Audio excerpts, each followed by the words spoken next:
Muy buenas tardes. Primero que nada quisiera yo agradecer la hospitalidad de la Feria Internacional del Libro Universitario, que hasta donde entiendo es la primera vez que tiene lugar en este recinto, que esperamos se caliente académicamente más. Y yo quisiera también agradecer a nombre del Colegio Nacional y a nombre propio el hecho de que podamos colaborar de una manera tan espléndida con una institución de la cual muchos estamos asociados, que es la Universidad Nacional Autónoma de México. Cuando el director de la feria, que es el maestro Joaquín Díez Canedo, que es un amigo de hace muchísimos años, de una familia, de una genealogía muy asociada con la cultura en México y en particular con los libros, me propuso por qué no hacer un diálogo que tuviera que ver con algún personaje de ciencia y que fuera un diálogo muy vivo. Desde luego que pensé de inmediato en el caso de la doctora Emma Darwin, que es una amiga de hace muchos años y a quien de una forma u otra estoy seguro que ustedes pueden ubicar rápidamente en términos intelectuales, en términos científicos y en términos genealógicos.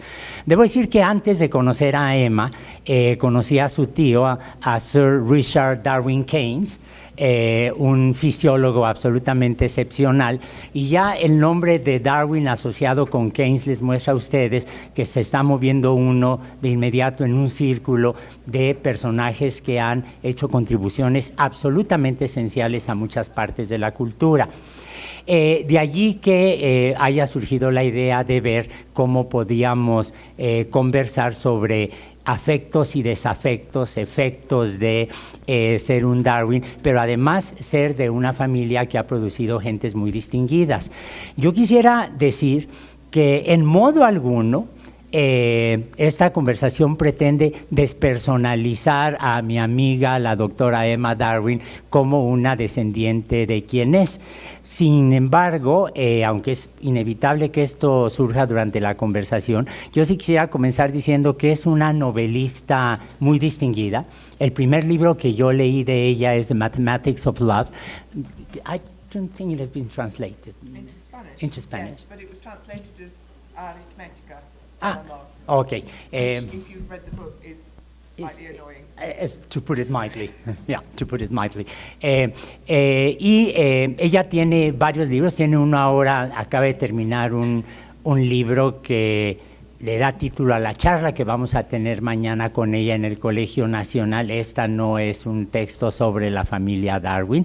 De manera que yo quisiera, si me lo permiten, ya lo platicamos, comenzar un poco platicando de sus libros, y para que haya una introducción, ella va a leer un texto que preparó para esta ocasión y después platicamos de sus libros y de manera natural derivaremos hacia el peso, el significado de crecer en una familia que ha contribuido a la cultura en muchos aspectos, en el caso no solo de Inglaterra, sino de todo el mundo. So Emma, if you please, if you want to proceed reading With a bit of this? Yeah. Yes. Is that okay with you? Yeah, that's fine.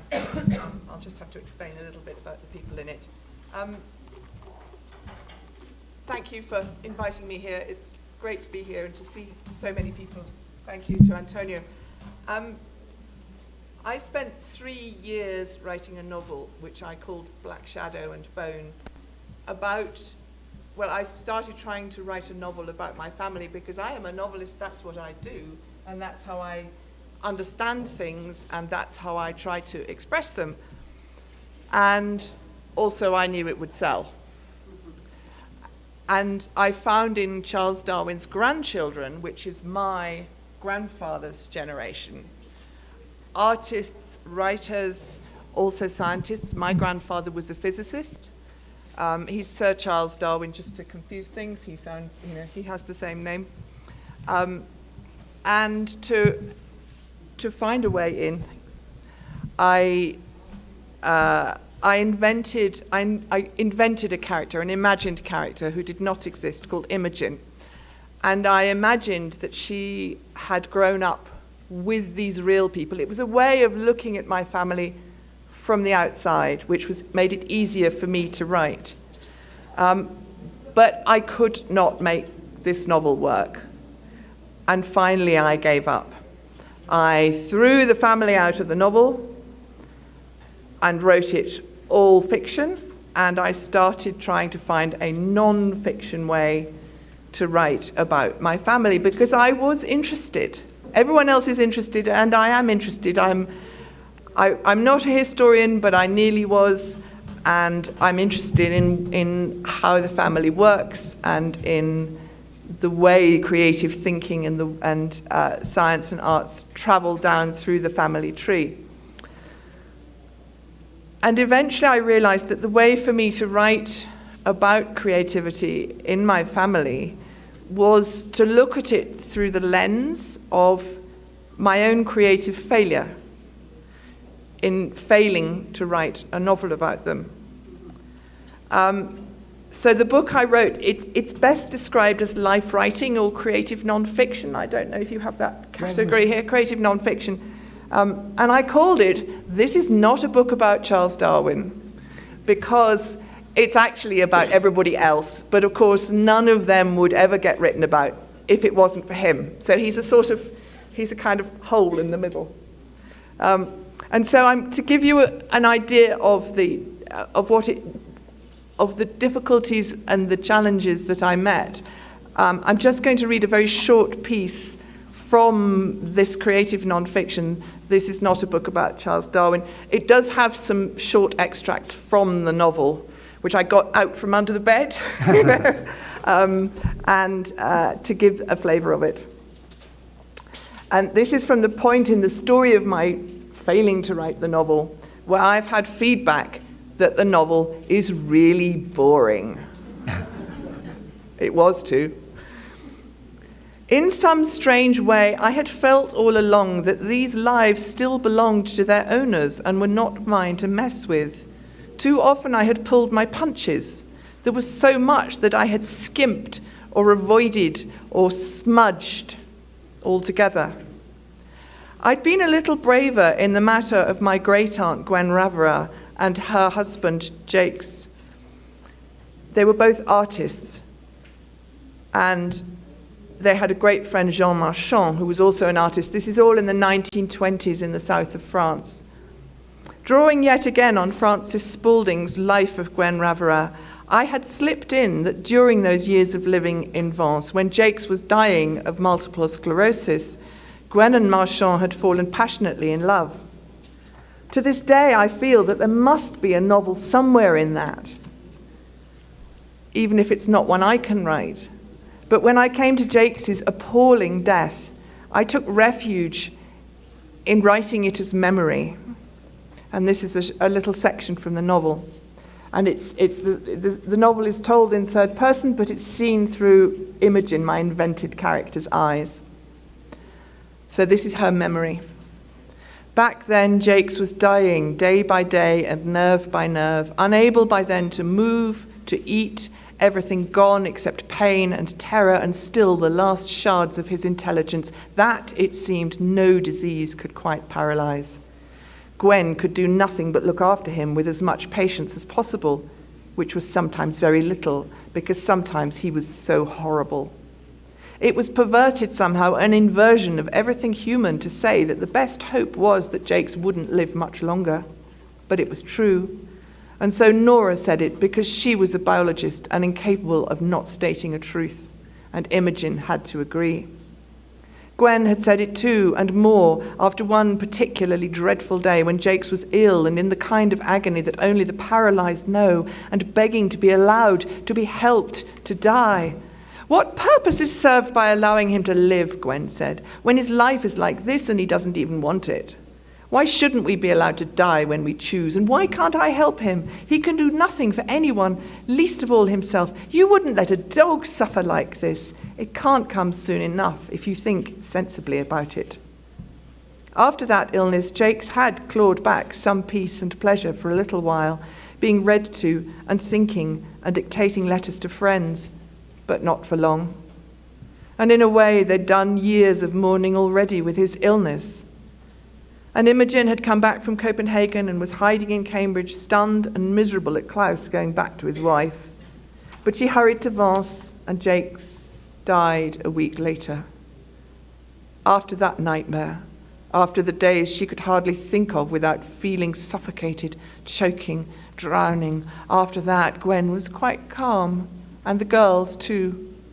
Jakes had died long ago, their demeanour seemed to say. His physical death was just the coda, the full stop, the end piece. So that was a section from the novel, and then it goes back to the book about trying to write the novel. What I'm perfectly willing to tell here, but couldn't bring myself to show in a fully dramatised scene in the novel, was what Gwen later confessed to Margaret, her sister. That when their useless doctor took one look at Jakes and ran away, Gwen seized a pillow and ended the horror.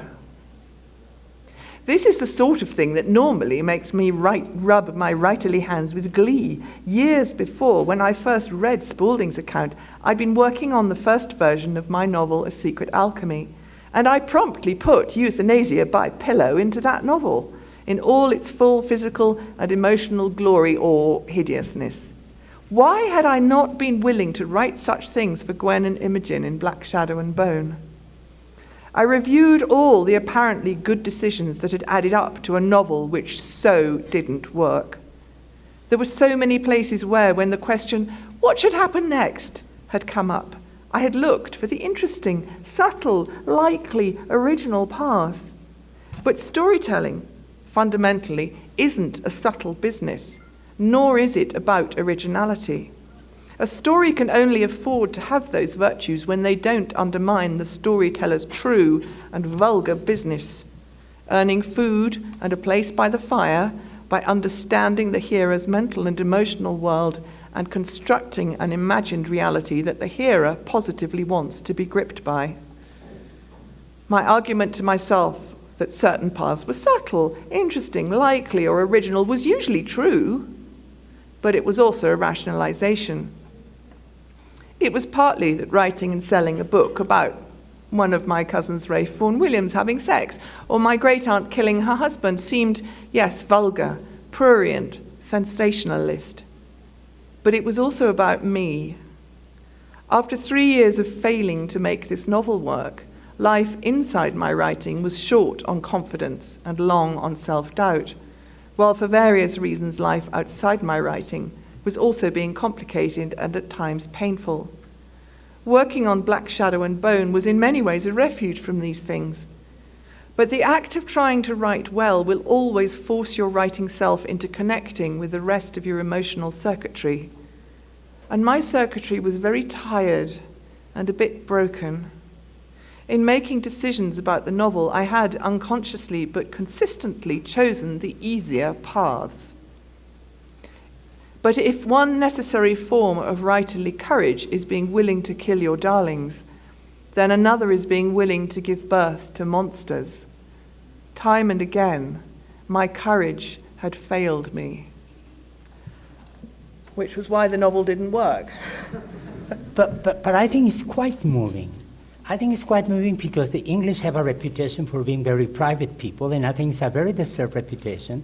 And you're exposing, in a mixture of fiction and reality, the inner lives of people that are very dear to you, even if they belong to previous generations. Yes. And I think that was part of the problem. Things that I would cheerfully write about fictional characters, I really couldn't. There was a moment quite late in my working on the novel when there was a big... Andrew Huxley. Oh, yeah. He died, and there was a big. He was a physiologist, and there was a big family party out at Grantchester after the funeral, but a sort of memorial lunch, and anybody who felt like going could go. And at one point, my sister said, "Oh, there's Horace Barlow, who was one of the few remaining of my." Oh, golly, I'm going to get this wrong now. Anyway, he was in the novel. He was the only person technically still living. He's about 97 or something. And he was in the novel. I'd put him in as a baby, just in one little scene, hardly mentioned. And she said, do let me introduce you to Horace. You've never met him, have you? And I couldn't. I just couldn't. I couldn't march up to him and say, hello, I've just put you in my novel. But more seriously, she was saying, he might know things that would be useful. And I thought, but if he knows things that don't fit with what I'm doing, I will have to change what I'm doing. He has more authority than me about these events.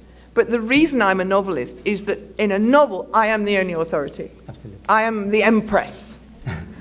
Yes. And also, I can choose to reveal or not reveal what I choose. I am in complete control. That's why also I'm not a playwright, no actors going.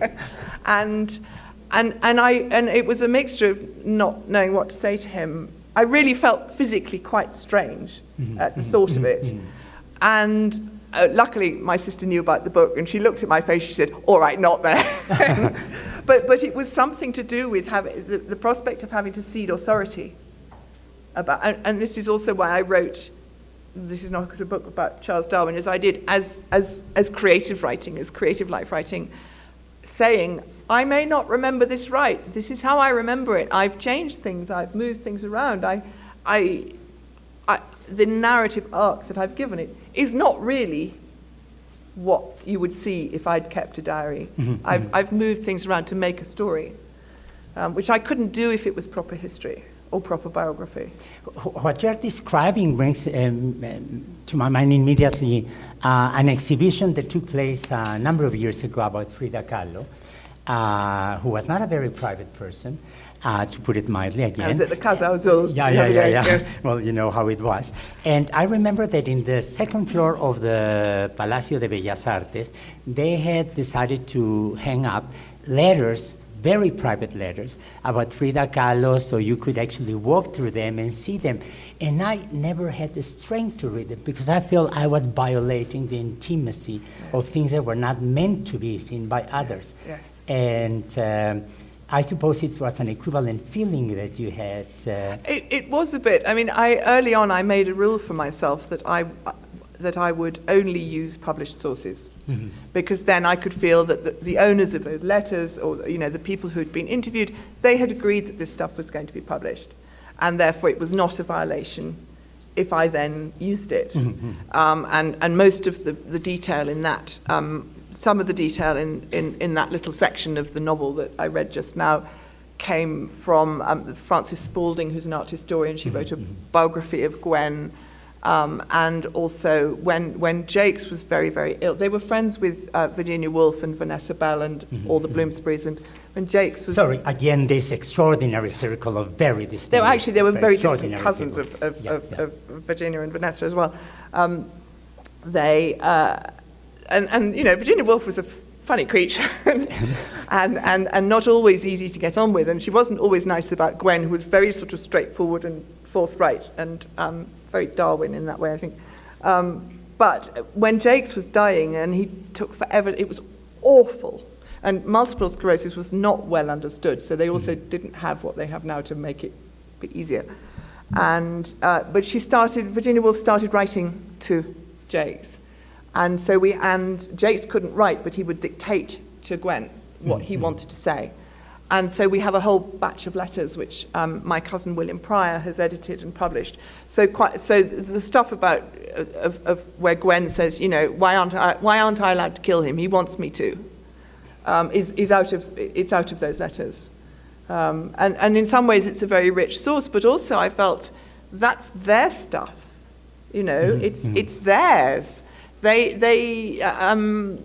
Toni Morrison, the novelist Toni Morrison, writing Beloved, which is based on the true Margaret Garner story, but she does fictionalize it. She doesn't use those names, and she changes it around. And she says, I do think that writing fiction using real lives has ethical implications. People do have a sort of copyright in their own life, and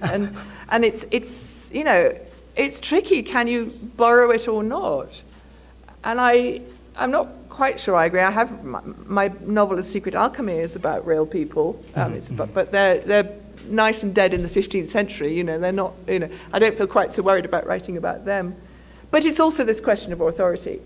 And they all wrote about each other. There are all those letters. Where's the space for me? I'm just joining the dots. Writing about the family, your family, in that way, reminds me immediately of two very important books. On the one hand, 100 Years of Solitude by Garcia Marquez, which is, of course, a fictional history of family history, and The Buddenbrooks by Thomas Mann, which my father once said that it seemed to be like Garcia Marquez was writing a sort of tropical Buddenbrooks in a way, which I think was a nice way of defining it. And of course, in the case of Garcia Marquez, you have this possibility of making it very, very fantastic. But we know, for instance, now that Remedios la Bella, Remedios the Beautiful, did exist, and she ran away with a boyfriend, and so the family couldn't cope with the shame, and she was transformed into someone that went into heaven because it was beautiful. Yeah. Now, you there have the right, the possibility of the plasticity of the family history, yes, and to cope with it. In the case of the Darwin family, in the case of the Westwood family, and all those extensions, the Keynes, the Woolses, and so on. Yes, the Galtons, yes. That's right. It's a very well-known family. It's a very well-known circle. And I wonder how much you feel pressed by the other descendants of the family. I think it was just a little in the back of my head that I didn't tell anyone what I was doing apart from my sisters. Partly because I didn't want anyone to tell me I couldn't. But actually, if they told me I couldn't, I might have said, well, I don't care. But equally, or helpfully give me information that I didn't want. But I think there are also other issues. One is, bless them, most of them are really boring. They're sensible, kind, reasonably progressive. They're nice to children and animals. They tend to be good husbands and wives. They don't go off the rails. They don't do anything interesting. They don't run out of money. They don't spend lots of money. They look after their money very well. They're really dull. And most of them are, I don't know if people know, if you read about Charles Darwin, apart from the fact that he was an amazing thinker, he was just a really nice man. And so, as novelists, we like things to be terrible, or strange or whatever, and they're not. I think the other trouble is they all write letters. If you Google the Darwin Letters Project in Cambridge, it takes up about 6 libraries. They all write about each other. They write about themselves, they write about each other. And there's the thing you find, I'm sure any historians in the room will know this, is that when people wrote letters, they said who the letter should be sent on for. If you were abroad, you'd write a long letter and send, and it would get sent round the family. And so everybody would, a bit like, the reply all kind of emails and that sort of thing. And so everybody knew everybody's business. And again, if they're all writing about what they think and what they feel and what they're going to do next and what they think about what happened last week and all the rest of it, I don't have a job, And might you just say something when talking about one of the characters in your book, and that I think immediately struck a chord in everyone in the room, because you say he reacted in a very Darwin's way. Oh, yes. So do you identify certain family traits? If one reads Darwin's autobiography, and if one reads a little bit about his immediate descendants, first of all, it's very surprising that in the children of Charles Darwin, none of them were artists. None of them were concerned about art. And then there was an explosion. And then there's an explosion. Well, I mean, Gwen, again, because Gwen's memoir period piece, which is it's probably the best writing from within the family about, she was an artist, quite distinguished in her field, which was wood engraving. And she says of Charles Darwin's 5 sons, they none of them, she calls them benevolently Philistine. They would have said they knew nothing about art. They didn't know anything about music. They said they knew nothing about literature. They all liked reading and they all liked music. And they didn't care at all what anything looked like. She said if they needed to buy a new armchair, first of all, they'd think whether they could afford it. They had enough money. Second, whether it was comfortable and would wear well. And then way down the line, whether they actually liked how it looked or anything like that. But, she says, but in their science, they were like artists. They had the same craftsmanship, the same I'm not going to quote it properly now, the same infinite patience and care and observation. And I think that actually was when I started thinking about the family, that was my way in, was to realize that I think it's that observation that comes out. And actually, one of my cousins in my generation is a distinguished British poet called Ruth Perdell, and her grandmother, who was therefore a grandchild of Charles, was a biologist. And Ruth Perdell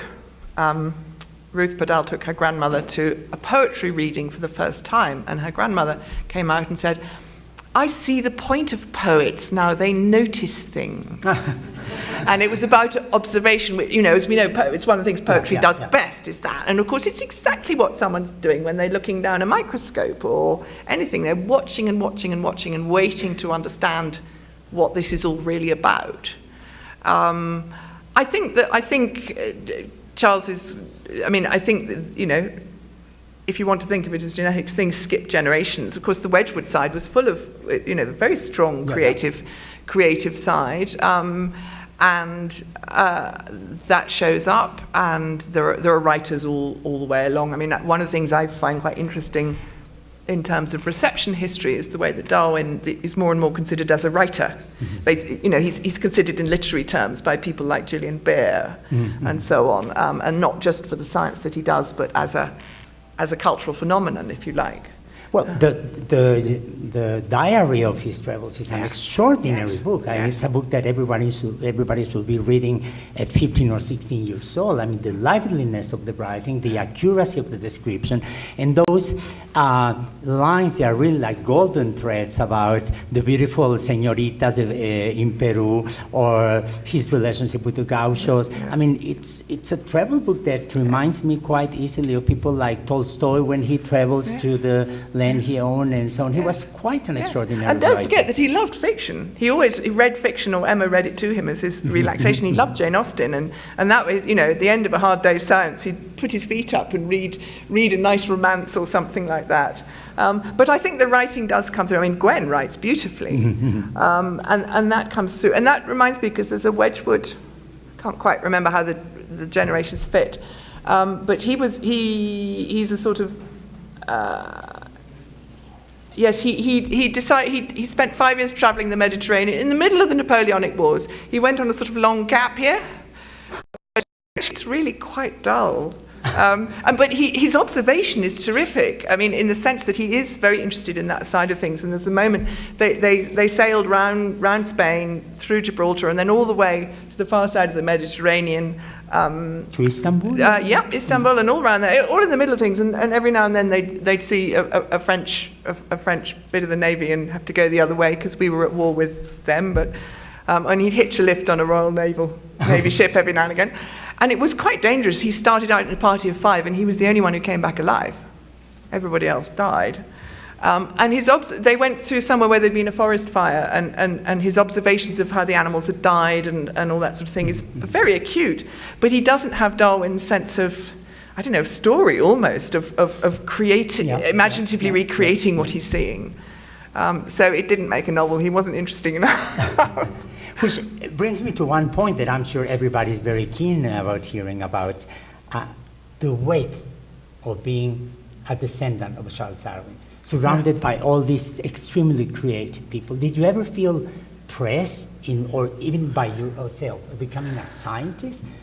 One of your siblings is a mathematician, the other one is a molecular biologist. We all moved around. My older sister, she actually read English at Cambridge. Okay. And she did a maths, a PGC, a teaching, a postgraduate teaching qualification. She found one university in America that would let her do it without a first degree in maths. Which is very unusual. Yeah, well, it was also because in those days we do quite few subjects at 18, so you only have 4, and 2 of those were maths. So she'd done a lot of the USA undergraduate equivalent. And then she did a maths PhD, and she's now a maths lecturer. And my younger sister did natural sciences at Cambridge, but she then trained as an opera singer, and her PhD is in musicology. So she really straddles the, I'm really boring. I only went from drama to creative writing, no distance at all. I think my father was the only non-scientist of he and his brothers. My grandfather, another Charles, was a physicist. And of the 5, my Aunt Cicely was a crystallographer, though she's now a landscape architect. Well, she's very old now. My Uncle George was a a computer engineer electronic engineer in the 50s. I said punched cards, and he said, oh, long before punched cards. One of my uncles was a biologist, and I think being another biologist called Darwin is tough. But he was at London University, and the last one was a civil engineer and built oil refineries and that sort of stuff. But my father was a lawyer. He read classics at Cambridge and then switched to law, and then he went into the Foreign Office. And my mother was an English teacher. So actually, I think we got a kind of a double dose of language. Because, of course, for lawyers, exactly what words mean is absolutely everything. And so, and most of the conversations at the dinner table were about that. And my father's hobby was etymology. Okay. He collected etymological dictionaries. This is really obscure. So I don't know any Spanish, but I know how Spanish gets to be how Spanish is, if you see what I mean. But then, excuse me, but so etymology can be a very quantitative field. Oh, it can. Absolutely. Yes, it can be. I think my father said the trouble was he could never be bothered to learn the vocabulary, but it was the mechanism of how languages evolve and change. I mean, one thing that not a lot of people know is that one of Charles Darwin's great friends and cousins was a Wedgwood, because they all are, and because I've been talking about other things, I'm having a blank. Hensley Wedgwood, who was Emma's brother, and therefore Charles's cousin, and they lived almost next door to each other in London. And Hensley was the first really serious scientific etymologist, and he published the first big etymological dictionary. Big is the word, it's about that thick. And it has a long sort of first section which is laying out his principles of etymology, and it was published a few years before The Origin of Species. So they're sitting two houses apart, talking about evolution in their two, in two different fields, and I'm sure, talking about it over dinner. I didn't actually know that while my father was alive. I just thought it was, he liked languages and it was a hobby, and I hadn't realised that it had come down through the generations that way. But yeah, so words were our stuff. I thought I was going to be a historian from the age of 6, and it was only doing it at between 16 and 18. History had got through. We had really good history teachers who were very up to speed with modern history, which, as being taught in the 1970s to me, was very quantitative. History after the Second World War became extremely, she says nervously, looking at the historians in the room. But it had a phase of, I think it was reacting from the Victorian, the 19th century thing of the stories of great men and high deeds and all the rest of it. And it became very scientific.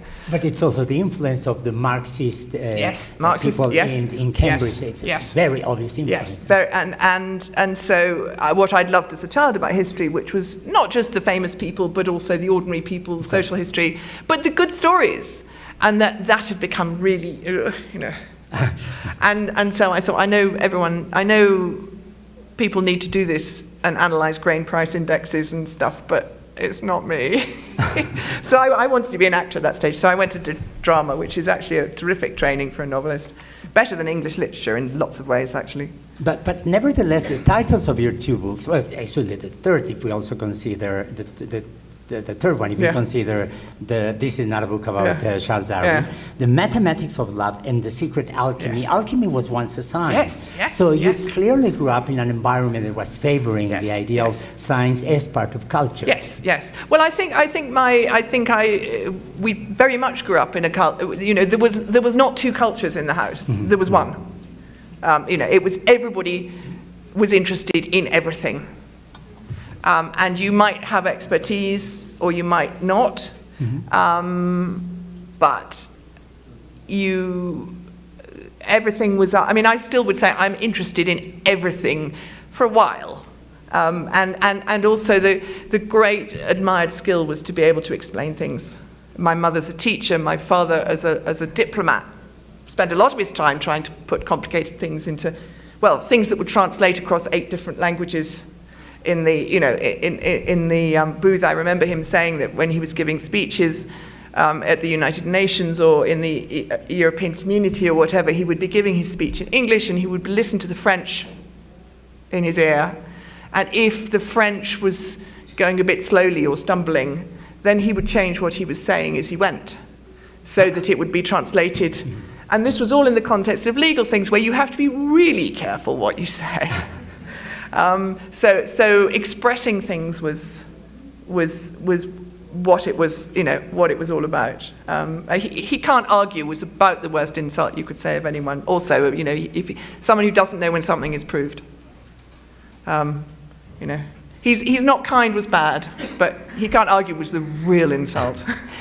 We're running short of time, I'm afraid, but there are a couple of questions, very quick questions that I would like to raise for you, hoping for quick answers if possible. One of them is, you just mentioned the fact that at home, culture was everything. There was no separation between the science and the humanities, between the arts and art and science and so on. Which brings me to another point. If you look at the ancestors of Charles Darwin and Emma Wedgwood on the one hand, and if you look at the descendants, you clearly see that it's not a question about genes for geniuses. What you have is an extraordinary social mobility at a time in which the upper English classes were able, not the nobility, not those close to Windsor, no. I mean, people that were in a way self-made men, self-made women, that created an atmosphere that was extremely productive in the sense of making culture patrimony of everyone in the family. Yes. You will feel that's an accurate description. I think that's true, and I think a lot of it comes from the generation of Erasmus Darwin and the Lunar Society in the Midlands, which is Erasmus Darwin.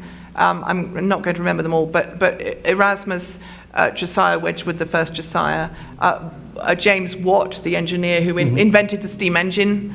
There's a very good book by Jenny Uglow called The Lunar Men, the men who created the Industrial Revolution, and it's pretty much like that. Joseph Priestley, the chemist, and lots of others, and also in the 18th century, it hadn't become so specialized, and so when Erasmus Darwin wanted to write about, he was basically writing about evolution. And about botany and the plants and everything. He wanted a popular audience. Now you'd go to YouTube or you'd try and persuade a broadcasting company, or you'd see if David Attenborough would read your script for you. Then he wrote it in poetry, because of course that's what people would enjoy reading. And it was before the big professionalization of all the different arts and all the rest of it. And I really warmed to that. And they so were interested in everything. They would meet once a month. And I think I wish there was more scope for it to happen now. Well, I'm sure you're not the only one that yearns for those times. English have a reputation for having a dark sense of humor, as we do in Mexico as well. And a family whom I will not mention her name in public, later on we can discuss it during dinner, but she once told me that there were a number of Darwin descendants that had committed suicide, the rumor had it, because the strength of the weight of the family reputation was too strong, and others, instead of committing suicide, decided to change their names to something else. Is that true, or it's just an urban myth? I think it's an urban myth. I can't think. I mean, it's never too late, of course. No, well, I could always go do that. I can't think of anyone who has committed suicide descended from Charles. I mean, there aren't that many of us. Only 3 of Charles's children had children themselves. And most of them didn't have that many. And there's 152, even my generation, which is quite a few down.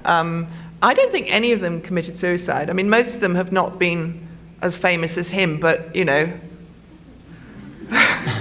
But it's never too late. It's never too late, yes. I'm still working on it and not doing very well so far, but I think, we have our depressive Tom Wedgwood, Emma's uncle, obviously, but I think that stemmed from organic disease of some sort. And we've had people who've had problems, but on the whole, they're nice and they're kind and they sort of get on with it. And I think it's the flip side of the fact that, generally speaking, we get given, even the girls these days get given a good education. There is this feeling that this feeling that anything is amenable to reason, you know, in the end. And I don't think it's true, actually. But there's a sort of feeling that it is possible to tackle anything. Nothing is a place you don't go. Does that make any sense? I think there's a confidence there which is helpful. On the other hand, you know, I can't be the first to publish a book. I can't be the first to go to university. My father's generation was the first generation of Darwins not to have a Fellow of the Royal Society since 1762. Which is, I mean, you know, it doesn't bother me because I'm not Royal Society material, but I think that's hard. You know, that's hard in a way. And it, you know, and when you have done something, even within the family, they're likely to say, "Oh, so and so's genes showing up," you know. Which is more than the genes to culture. Yeah, absolutely. I'm afraid we have to end this wonderful conversation. I'm sure that all of you have enjoyed it. Y yo quisiera, para terminar, agradecerles a nombre de los organizadores de la Feria Internacional del Libro Universitario, que está siendo un éxito espléndido, a nombre del Colegio Nacional, agradecerle a la doctora Emma Darwin la amabilidad, la generosidad con la que aceptó estar hoy con nosotros, e invitarlos el día de mañana al Colegio Nacional en Donceles 104 a una charla que ella va a dar, aquí sin interrupciones, sobre más detalles acerca de esta historia fantástica de la familia, que como ella acaba de decir, no es una cuestión de genes, es una cuestión de atmósferas. Dicho eso, la charla de mañana es a las 6 de la tarde. Thank you so much, Emma. It was a pleasure, it was a delight. And you're a delightful interlocutor. Y muchas gracias a ustedes. Hasta luego. Thank you.